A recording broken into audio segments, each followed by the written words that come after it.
வணக்கம், welcome to சுபுஸ் kitchen. இன்னைக்கு சுபுஸ் கிச்சன்ல தால் பாலக் எப்படி செய்யறதுன்றதை பார்க்க போறோம். தால் பாலக் இது நார்த் இந்தியாவில் ரொம்ப ஒரு பாப்புலரான தால் வெரைட்டி. நல்ல கீரை, அது கூட பருப்பு சேர்த்து நல்ல மசாலாலாம் சேர்த்து செய்யற இந்த தால் பார்த்தீங்கன்னா ரைஸ் கூடயும் ரொம்ப டேஸ்டியா இருக்கும், ரோட்டி கூடயும் ரொம்ப டேஸ்டியா இருக்கும். நம்ம ரெசிபிக்கு போகிறதுக்கு முன்னாடி இந்த ரெசிபியோட ஸ்பான்சர் யாரு அப்படின்றத சொல்கிறேன். இந்த ரெசிபியை ஸ்பான்சர் பண்ணியிருக்கிறது வராஹா ஃபுட்ஸ் அப்படின்றவங்க. கல்லிடக்குறிச்சி அப்படின்னு சொன்னாலே ரொம்ப அப்பளம் ரொம்ப ஃபேமஸ். உங்களுக்கு அந்த மாதிரி அந்த கல்லிடக்குறிச்சியில் உங்களுக்கு வராஹா ஃபுட்ஸ் அப்படின்னு ஒரு ஷாப் இருக்கு. அவங்க அத்தன்டிக்காக அந்த தாமிரபரணியின் தண்ணியை யூஸ் பண்ணி அவங்க வீட்டிலேயே நிறைய பொடி வெரைட்டிஸ், கருவேப்பிலை பொடி, ரசப்பொடி, அதுக்கப்புறமா நல்லா உங்களுக்கு பிக்கிள் வெரைட்டிஸ், ஆனியன் தொக்கு, கருவேப்பிலை பொடி, இந்த மாதிரி நிறைய அவங்க செய்கிறாங்க. கூடவே பார்த்தீங்கன்னா ராகி அப்பளம், கிழங்கு அப்பளம், அரிசி அப்பளம், அந்த மாதிரி உளுந்து அப்பளம்னு நிறைய அப்பளம் வெரைட்டியும் செய்கிறாங்க. அவங்க தான் இந்த ரெசிபியோட ஸ்பான்சர். அவங்கள பற்றின டீட்டெயில்ஸ் டிஸ்கிரிப்ஷனில் கொடுத்துருக்கேன். உங்களுக்கு தேவைப்பட்டதுன்னா நீங்கள் ரெஃபர் பண்ணலாம். அந்த டிஸ்கிரிப்ஷனில் அவங்க வேர்ல்டு வைட் எல்லா ப்ராடக்ட்ஸையுமே ஷிப் பண்ணுறாங்க. வாங்க இப்போ ரெசிபிக்குள்ளே போகலாம். ஒரு பாத்திரத்தில் ஒரு அரை கப் அளவுக்கு துவரம் பருப்பு எடுத்துக்கோங்க. தண்ணி சேர்த்து நல்லா 2 தடவை 3 தடவை அலசி தண்ணியை வடிகட்டிக்கோங்க.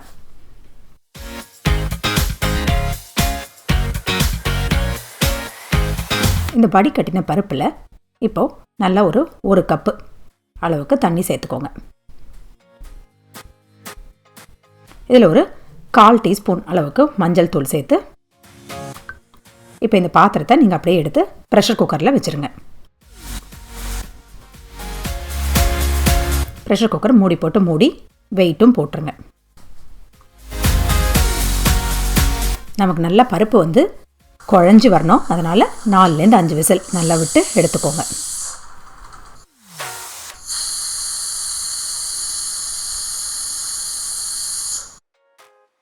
இது தனியாக வச்சுருங்க. ப்ரெஷர் நல்லா ரிலீஸ் ஆனதும் குக்கர் ஓப்பன் பண்ணி ஒரு கரண்டியோட பேக் சைடு வச்சோ இல்லை மத்து வச்சோ நீங்கள் நல்லா இந்த பருப்பை மசிச்சு எடுத்துக்கோங்க. தனியாக ஒரு பேன் அடுப்பில் வச்சு அதில் 1 டேபிள் ஸ்பூன் அளவுக்கு எண்ணெய் சேர்த்துக்கோங்க. எண்ணெய் நல்லா காயட்டும்.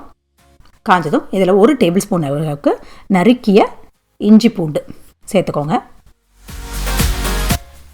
ஒரு 2 செகண்ட் நல்லா அது வதங்கட்டும். அதுக்கப்புறமா ஒரு பெரிய ஆனியன் நல்லா சாப் பண்ணி சேர்த்துக்கோங்க. ஆனியன், இந்த இஞ்சி பூண்டு எல்லாம் வதங்கட்டும். பாருங்கள், ஆனியன் நல்லா வதங்கிடுச்சு. இப்போ இதில் ஒரு தக்காளி, அதையும் நல்லா சாப் பண்ணி சேர்த்துக்கோங்க.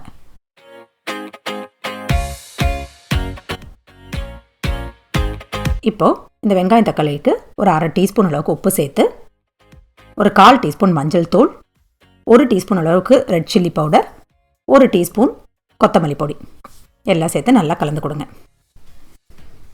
நல்லா இந்த வெங்காயம் தக்காளி நல்லா வதங்கட்டும்.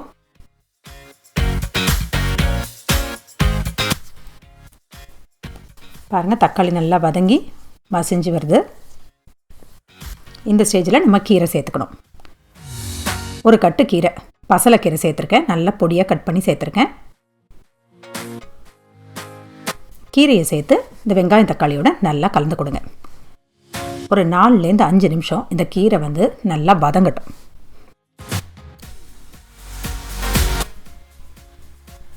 இந்த மஞ்சள் தூள் சேர்த்துக்கிறதுனால கீரை நல்லா பச்சையாகவே இருக்கும்.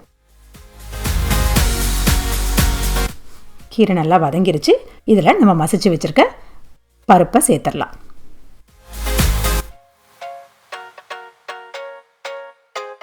பருப்பு சேர்த்து நல்லா கிண்டி கொடுத்து பாருங்கள், ரொம்ப திக்காக இருக்குது. அதனால் கொஞ்சம் தண்ணி சேர்த்து கன்சிஸ்டன்சி அட்ஜஸ்ட் பண்ணிக்கோங்க. இதில் 1 டீஸ்பூன் அளவுக்கு உப்பு சேர்த்துக்கோங்க. நம்ம ஏற்கனவே 1/4 டீஸ்பூன் உப்பு சேர்த்துருந்தோம்.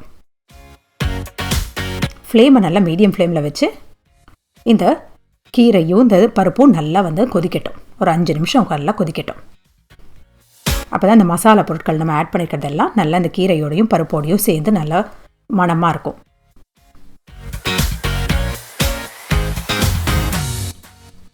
வேறு ஒரு அடுப்பில் ஒரு பேனை வச்சு வைங்க. பேன் சூடானதோ அதில் 1 டேபிள் ஸ்பூன் அளவுக்கு நெய் சூடு பண்ணிக்கோங்க. நெய் நல்லா காஞ்சதும் அதில் 1 டீஸ்பூன் ஜீரகம் சேர்த்துக்கோங்க. ஜீரகம் வெடிக்கட்டும். இதில் 2 காஞ்ச மிளகாய் கிள்ளி சேர்த்துக்கோங்க.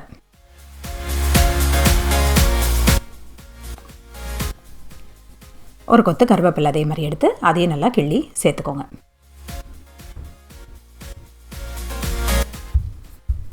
இப்போ இந்த தாளிச்ச பொருட்களை நம்ம வந்து தால் பாலக்கில் சேர்த்துடலாம்.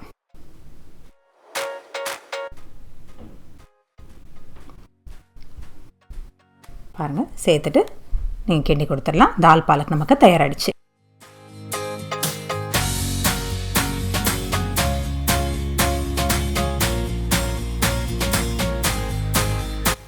தால் பாலக் இப்போ நமக்கு தயாராகிடுச்சு. இந்த தால் பாலக் செய்யறதுக்கு ஒரு சில டிப்ஸ் உங்களோட ஷேர் பண்ணிக்கிறேன். ஃபர்ஸ்ட் டிப், கீரை. பொதுவாக வந்து தால் பாலக் அப்படின்னாலே பசலைக்கீரை தான் யூஸ் பண்ணுவாங்க. நானும் பசலைக்கீரை யூஸ் பண்ணி தான் இந்த தால் பாலக் செஞ்சு காமிச்சிருக்கேன். உங்களுக்கு தேவைப்பட்டதுன்னா, விருப்பப்பட்டதுன்னா நீங்கள் வந்து சிறுகீரை, அரைக்கீரைன்னு, முளைக்கீரைன்ட்டு நமக்கு ரெகுலராக யூஸ் பண்ணுற கீரை வெரைட்டிஸ் யூஸ் பண்ணியும் இந்த தால் பாலக் செய்யலாம். செகண்ட் டிப், பருப்பு. இந்த பருப்பு வந்து நீங்கள் குக்கரில் வச்சு வேக விடும்போது நல்ல 5லேருந்து 6 விசிலோ இல்லை இன்னும் கொஞ்சம் நிறைய விசிலோ விட்டு கூட நீங்கள் எடுக்கலாம். நமக்கு பருப்பு நல்லா மசிஞ்சு அப்படியே மாவு மாதிரி இருக்கணும் நமக்கு. அதனால நிறைய விசில் விட்டு எடுத்துக்கோங்க. அந்த மாதிரி விசில் விட்டு எடுத்துட்ட பருப்பை வந்து நல்லா ஒரு கரண்டியோட பேக் சைடு வச்சோ இல்லைன்னா நல்லா மத்து வச்சோ கடைஞ்சி நல்லா தனியாக வச்சுக்கோங்க. தேர்ட் டிப், நல்லா வந்து வெங்காயம் தக்காளியில் வதக்கினதுக்கு அப்புறமா தான் கீரையை நம்ம சேர்க்க போகிறோம். கீரை வந்து நிமிஷமாக வெந்துடும். அந்த மாதிரி கீரையை நம்ம சேர்த்த உடனே பார்த்தீங்கன்னா ஒரு சிட்டிகை வந்து நம்ம சோடா உப்பு சேர்க்கலாம். எதுக்கு அப்படின்னா சோடா உப்பு வந்து அந்த கலரை வந்து கீரையோட கலரை மெயின்டைன் பண்ணும். அப்படி இல்லையா, நீங்கள் நல்லா ஒரு சிட்டிகை வந்து மஞ்சப்பொடி சேர்க்கலாம். நான் வந்து மஞ்சப்பொடி தான் சேர்த்துருந்தேன். அந்த மாதிரி மஞ்சப்பொடி சேர்க்கும் போது உங்களுக்கு நல்ல ஒரு கலர் கிடைக்கும். அந்த கீரையோட கிரீன்னஸ் வந்து அப்படியே மெயின்டைன் ஆகும். இல்லைன்னா பார்த்தீங்கன்னா ஒரு பழுப்பு கலர் கிரீன் கலராக மாறிடும் உங்களுக்கு. அதை ஃப்ரெஷ்ஷான க்ரீனாக அப்படியே மெயின்டைன் பண்ணுறதுக்காக நம்ம வந்து மஞ்சப்பொடி சேர்த்துக்கலாம். ஃபோர்த் டிப்பு, நல்ல கீரை கொஞ்சம் 4லேருந்து 5 நிமிஷம் வதங்கினதுக்கப்புறமா இந்த மசிச்சு நம்ம வச்சுருக்கோம் இல்லையா, அதுக்கு தாலை சேர்த்து நல்ல ஒரு கொதி வந்ததுக்கப்புறமா நீங்கள் வந்து உங்களுக்கு வேண்டிய மசாலா பொடிகள் எல்லாம் சேர்த்து இறக்கிடுங்க.